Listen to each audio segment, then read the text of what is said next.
welcome. Raise your inner game today. I'm David Levin.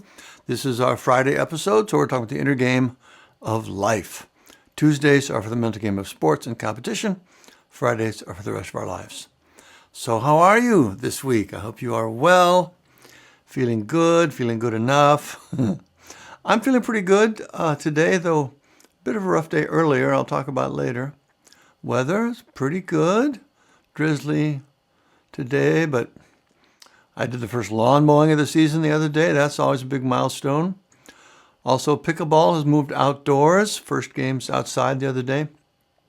I must say, I don't love playing outdoors in the wind, especially when it picks up. It's like nothing works like you think it will or supposed to. And it's sort of a fun challenge, but you kind of have to let go of how you normally think of the game and just do everything with the wind in mind. Your shots, your technique, your timing. It's pretty crazy. I also love not being able to predict if you even can play, right? You make plans, but if it rains or it's too windy, you're out. That's a bummer. I do prefer indoors. I also had to order new pickleball shoes this week. I've already worn through my first pair. That was sort of a funny surprise. Anyway, life is not all about pickleball, and it's all pretty good. Getting into the spring groove. Plenty to talk about this week. The coming Trump recession and his crashing poll numbers, his continued assault on the courts and the rule of law, more insanity from RFK Jr., a truly insane bill in the Minnesota House, some encouraging new pushback, some thoughts on how to stop worrying so much, and some very interesting new recommendations. All right, we'll start with ups and downs. So it gave me a lift this week and what things were pulling me down. For my ups, I honestly didn't have anything that stood out this week. Not that it was a bad week, just that there wasn't anything in particular that was uplifting of note. One thing, not huge, but still feels good, is Trump's falling poll numbers. I think this is more of a release of weight than a genuine lift, if you know what I mean. The weight is that you just can never believe how many people support this guy. Right? All his awful policies, his awful personal traits, just everything about him. How is it even possible that anyone could support this guy, let alone that he could actually win the popular vote? Right? You just think you're losing your mind. So to have the polls turn against him now like they have, it's encouraging. People seem to be paying attention and starting to agree with us that these things are terrible. We knew the things would happen, right? They apparently didn't believe it. For some reason, he's doing exactly what we were afraid he would do. It's having the exact effects we feared it would, and they're only going to get worse.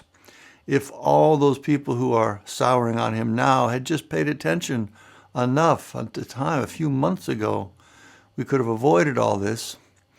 But still, it is encouraging and a real relief to see that the public seems to be noticing and not liking what they're seeing.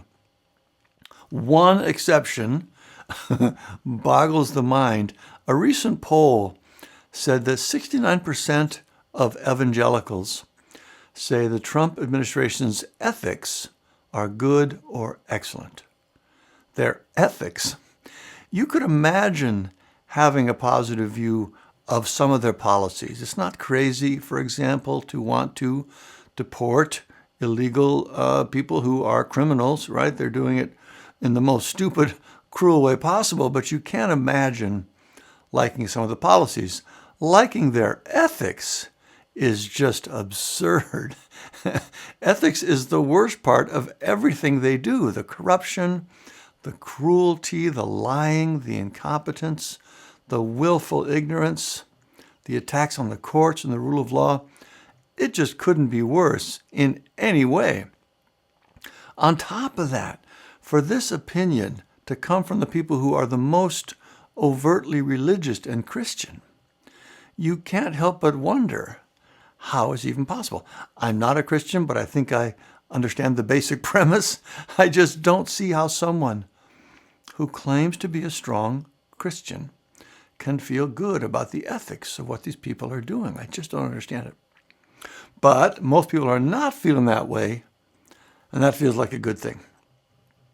For my downs, I actually had a few this week. The biggest one, I've been talking about this new marketing campaign for quite a while now. Took the new course, put together the new funnel, started the campaign. Everything's been looking great. But as of this week, I'm afraid the reality is that it is failing.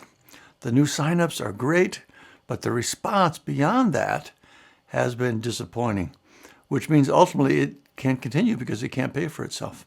So again, the numbers are great on the campaign. It's bringing in a lot of people given the investment, but there seems to be some sort of lack of fit between what they're looking for in that and what they're looking for in our ultimate offer. I don't know. Either way, that's really bummed me out this week for a bunch of reasons, but I think the hardest part is just realizing it's not working, and I don't have another idea right now, and I can't understand why. It literally doesn't make sense given what I know. Anyway, that's a bummer. Trying to connect with someone now to give me some outside perspective, see what I might be missing. I did already think of something else to try on my own, so the old, creative optimism is on its way back. But it is a little hard. It does take a toll. One funny one, sort of funny, I got a couple of vaccinations this week, shingles and pneumonia. Apparently they are recommended at my age. And they said the shingles vaccine might give me flu-like symptoms for 24 hours. And wow, did they ever. That kicked my butt. Also, my shoulder. I've complained in the past that the COVID shot really hurts the shoulder the next day, like way more than the regular flu vaccine.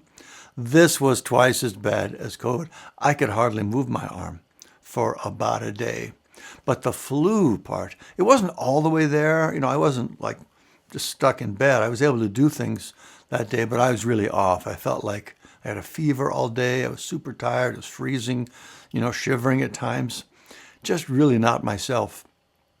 And then that night, I had probably the worst night sweats I've ever had. And I get those pretty bad at times, but this is ridiculous. I actually had to get up and change my t-shirt in the middle of the night and switch beds and strip the bed the next day to let it dry out. I just soaked everything, the pillow, the sheets, the mattress pad. The shirt was like I just finished a workout, completely soaked. It was crazy.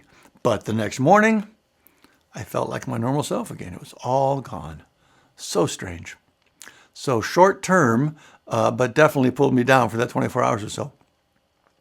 All right, that's ups and downs for this week. Next up, top stories.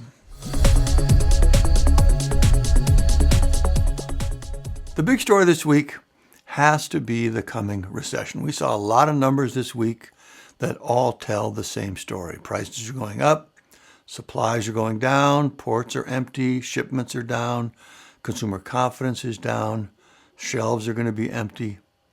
And Trump, so strange. You probably saw this. The master of appealing to his base actually said, well, maybe kids will have 2 dolls instead of 30 this Christmas, and the dolls will cost a couple extra bucks more.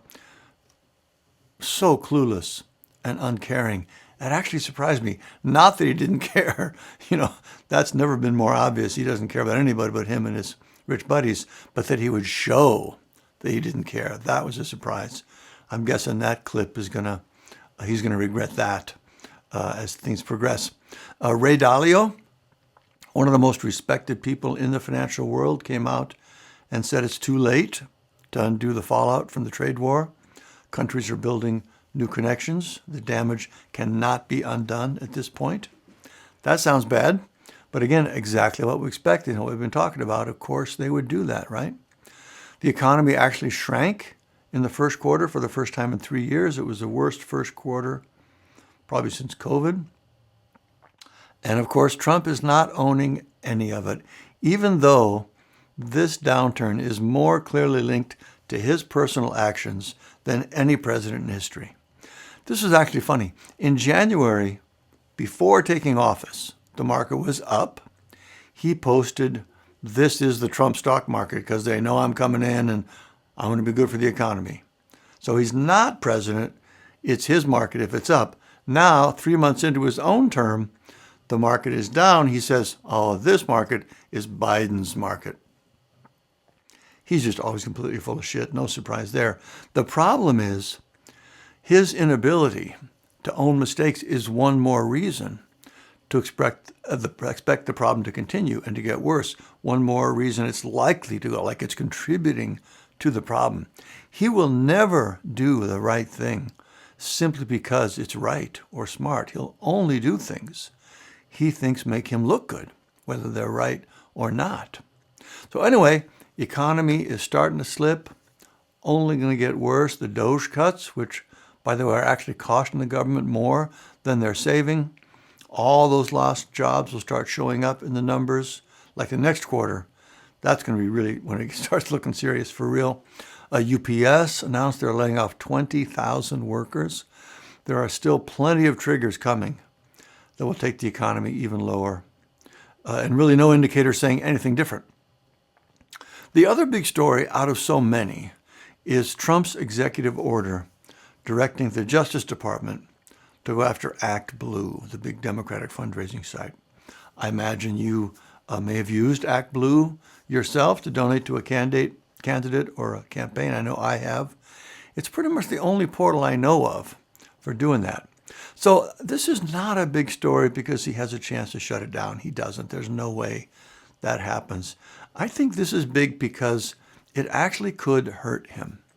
This is the third time now he's publicly directed DOJ to go after political opponents.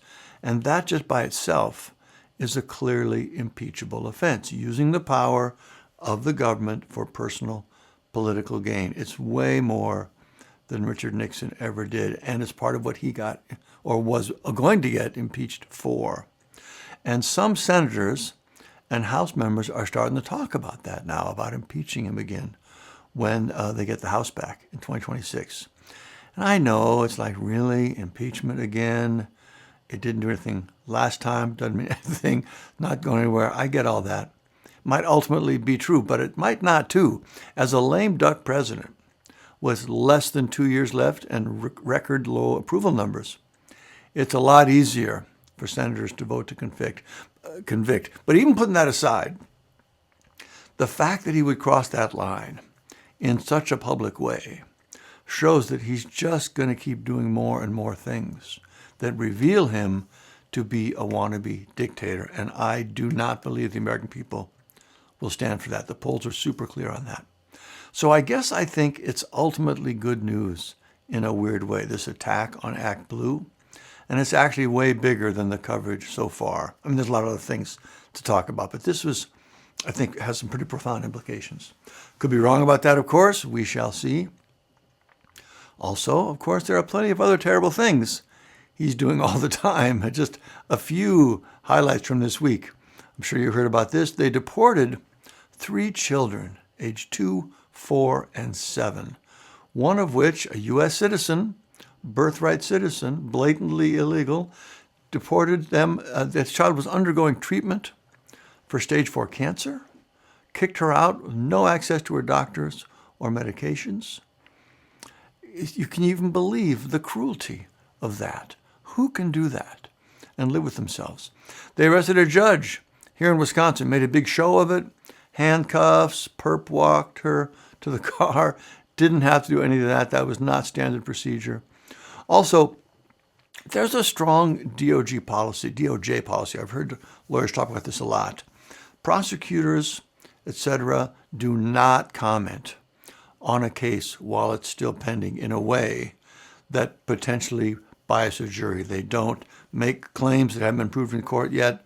They just don't say stuff like that, right? They're just very basic, here's what they're charged with kind of comments. But both Kash Patel from the FBI and Pam Bondi, Attorney General, made strong and really inappropriate comments about her after her arrest, which, by the way, only helps her trial, makes it less likely she'll be convicted because they can show bias with stuff like that. I don't know all the facts in the case. Obviously, seems like a pretty big stretch. What they're charging her with would not be a surprise if they're lying. But the worst part is just their obvious attempt to intimidate judges and courts. Personally, I expect that to come back and bite them. I don't imagine judges appreciate threats and bad faith arguments against them and disrespect for the rule of law. We'll see how that plays out. But I think that's, what do they say, penny wise, pound foolish. Trump also sort of threatened prosecution of big media pollsters this week who released all the polls showing him dropping. And by the way, the polls all said the same thing. His numbers are dropping everywhere. And these are the same pollsters who said he was at record highs for him after the election. He was happy with them then. But now he claims the polls were fake and biased and therefore were political interference that should be looked into. I don't know if I think he actually believes that, though he might. It is possible his narcissism would go that far that he can actually tell himself that it's not possible a poll would say something bad about him. But more likely, it's just trying to counter the negative, that things aren't going well. No. The polls are fake. Everyone's happy. Either way, I don't think it helps him either. I think most people, other than his most rabid base, believe that polls by these top firms are done in good faith. I mean, Fox News, for crying out loud, is one of them, right? They're a respected pollster. It's ridiculous. Trump officials weakened the rules this week, insulating government workers from politics, meaning government employees can now demonstrate their political affiliations and support at work. For example, they could wear a MAGA hat at work. Can you imagine how problematic that might be? If I go into the DMV, that's different, DMV, for example, and the person behind the counter has MAGA stuff on the wall, I instantly don't feel welcome, right? And that could go either way, depending on your views and who is president at the time. Also, you can imagine even if an employee isn't on a particular side, they might feel pressured to act as if they are if their boss does. It's just a terrible idea all around. Government services are supposed to be apolitical. We all pay for them, and we expect to receive them no matter which party we support. Can you imagine trying to get some sort of service and feeling like, well, I guess I'm not going to get this because I'm a Democrat or Republican? It's really, really bad. It's a small one, relatively, right, with everything else they're doing, but it's super corrosive.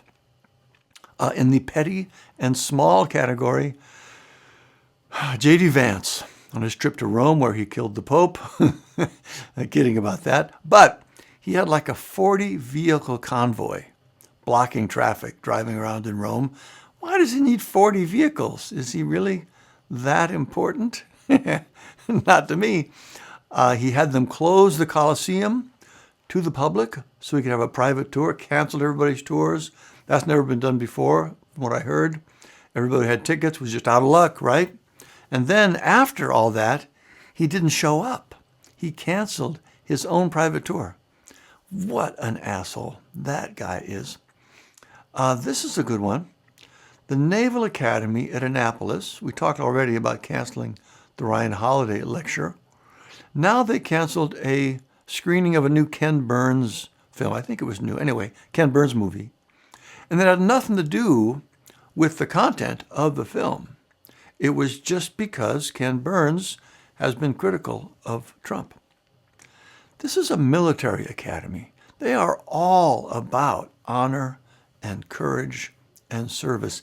How can you take yourself seriously with any of that when you make a choice like this? It's the opposite of honor and courage. It's absolutely shameful. Here's a super petty one.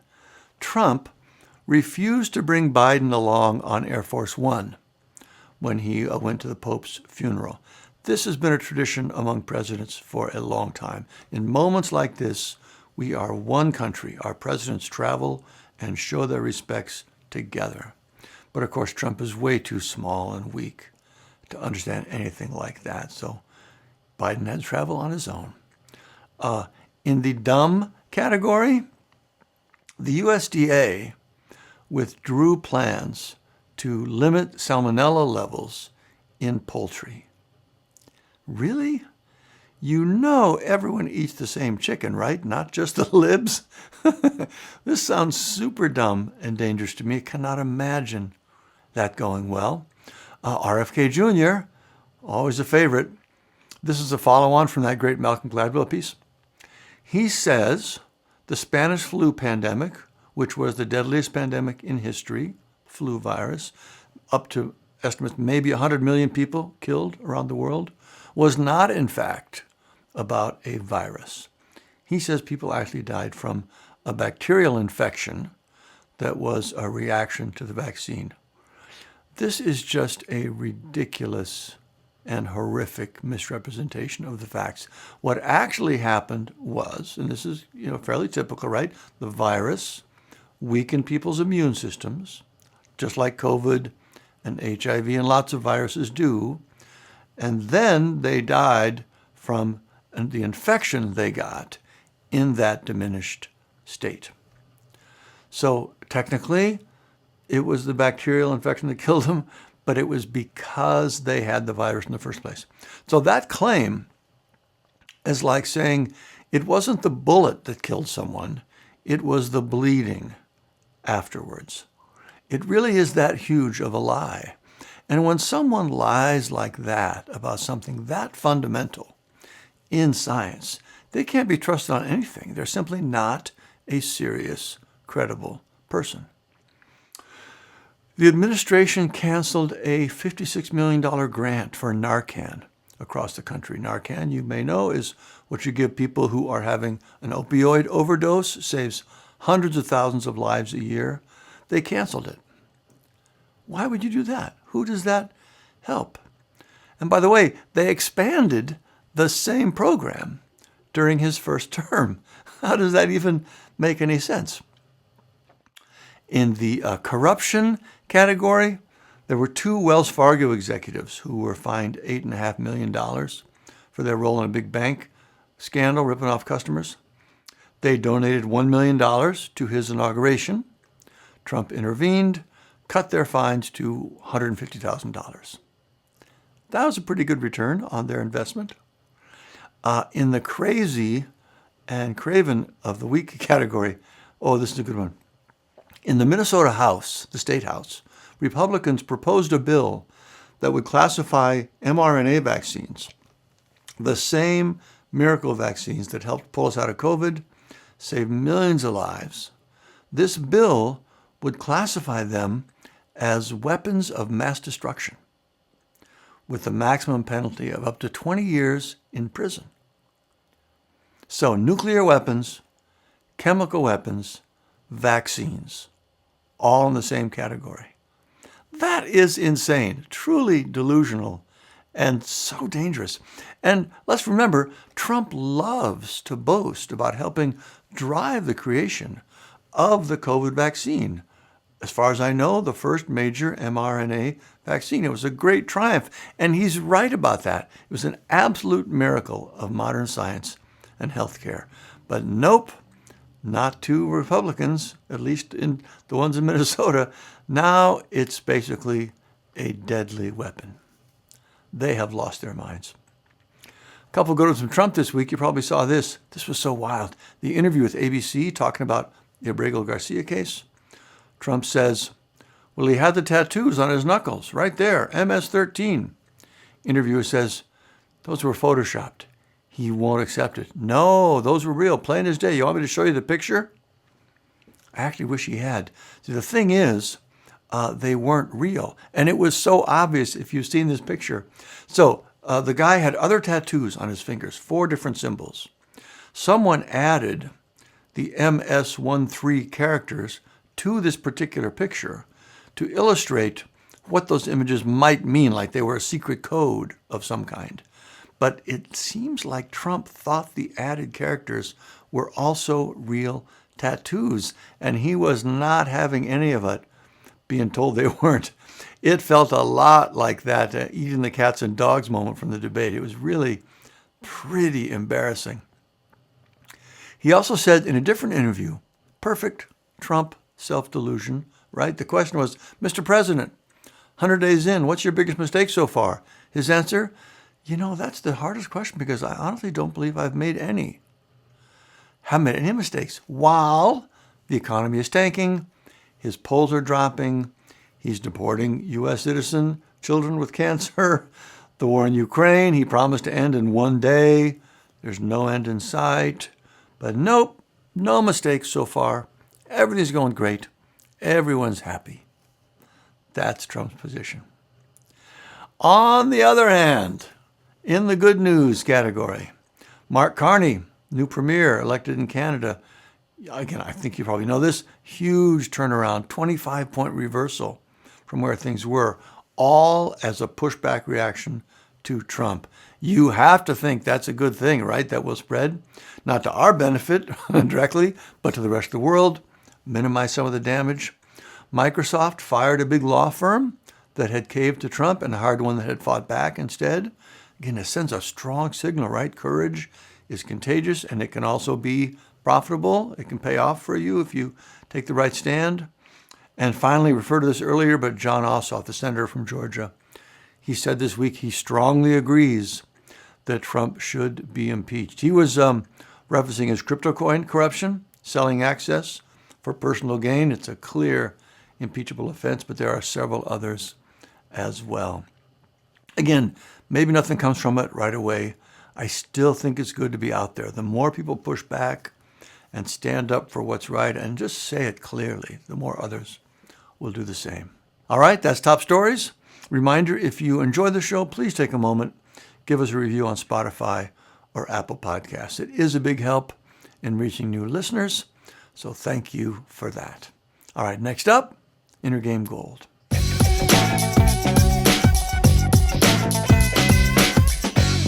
Last week, we talked about the idea from the Raise Your Inner Game book, be the CEO of your inner company, meaning listen to your VPs, your lower levels, your body, your emotions, your mind. Appreciate them, love them, but don't let them be in charge. That's a very helpful image in picturing what you need to do to control your inner game. This week, I want to touch again on the idea that worrying is suffering in advance.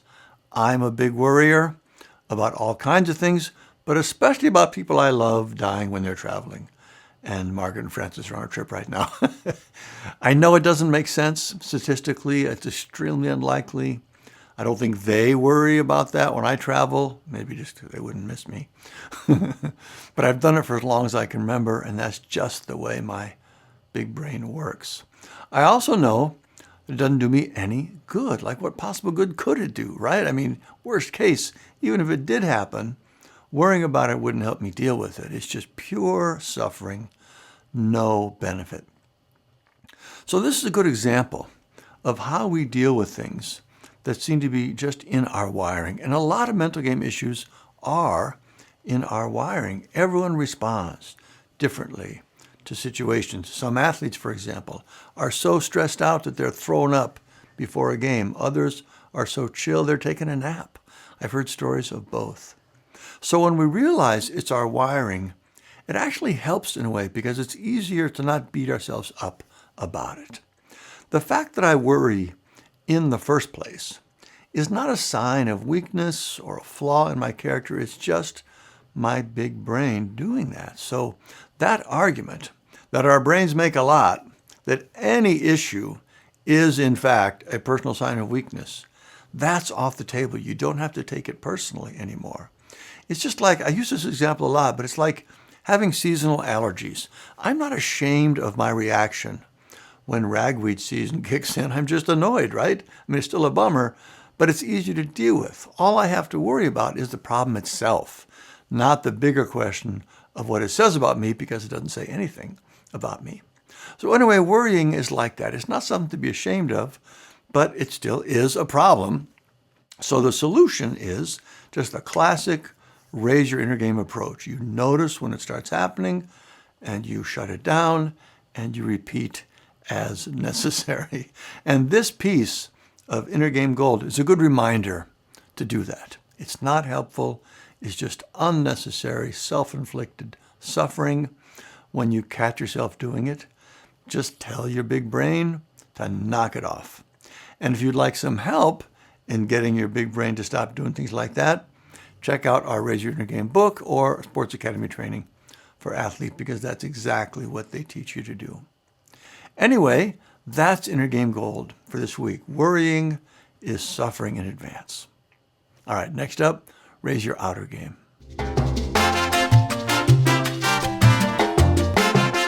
This week, I wanted to make a quick statement of support for vaccines. No matter what RFK Jr. and the idiots in the Minnesota House say, they are great. They are a modern miracle. If your doctor recommends you get one, you should take their advice, in my opinion. Now, that's not to say you should say yes all the time to everything. Ask them questions, double check. I went in for my checkup this week. Recommendation was for 4 vaccines. I said yes to 2, as I mentioned, shingles and pneumonia, and I said no to 2 others. One was for COVID, but I had my last booster like 6 months ago. That didn't seem right. I asked them about that. They said, oh yeah, you're fine to wait another 6 months on that. Second was for RSV. That one was more of a judgment call. Low risk for me. Passed on that one. But I didn't pass on either of them because I was worried about them being safe. They are safe. They are fantastic. We should all be grateful for vaccines and extremely skeptical of people saying they aren't safe. I mean, really, hundreds of millions of people have taken these vaccines. The diseases they prevent, like measles and polio, have virtually disappeared in our country, and they are debilitating and deadly diseases. It's so crazy to deny all that and say the vaccines are actually more dangerous than the diseases they prevent. That's what RFK Jr. is always saying. There is no credible evidence to support that, and mountains of credible evidence and experience to say it's not true. Of course, this is not medical advice. Talk to your doctor, just my personal opinion on the matter, but I love vaccines. I am thankful they exist. I will happily take everyone I can with consultation and consideration. All right, that's Raise Your Outer Game. Next up, our challenge of the week.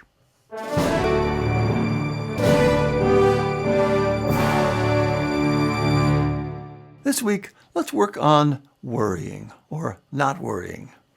Even better. There's so much to worry about now. I have to imagine you are worrying more than you were, say, 4 years ago with our previous president. So this week, just make a note, try to notice when you are worrying, and see if you can shut it down. Just point your attention elsewhere, even if it's just for a minute or two. So you catch yourself worrying, you say, nope, not helpful, not going there, and you bring your thoughts back to where you wanted to be. It can definitely help to journal about this. The more you notice patterns, for example, the easier it is to talk yourself out of the worry. It can also be helpful to think the worry through. What's the worst that could come from it? How bad would that actually be? A lot of times, that'll show you that even the worst is not actually that bad. That's probably more true if you're worried about messing up a job interview than, say, having your family die in a plane crash, but you get the idea. Anyway, do a little work on worrying less this week. Every bit of relief you can bring yourself in that area makes your world just that much lighter and more enjoyable. All right, next up, highly recommended.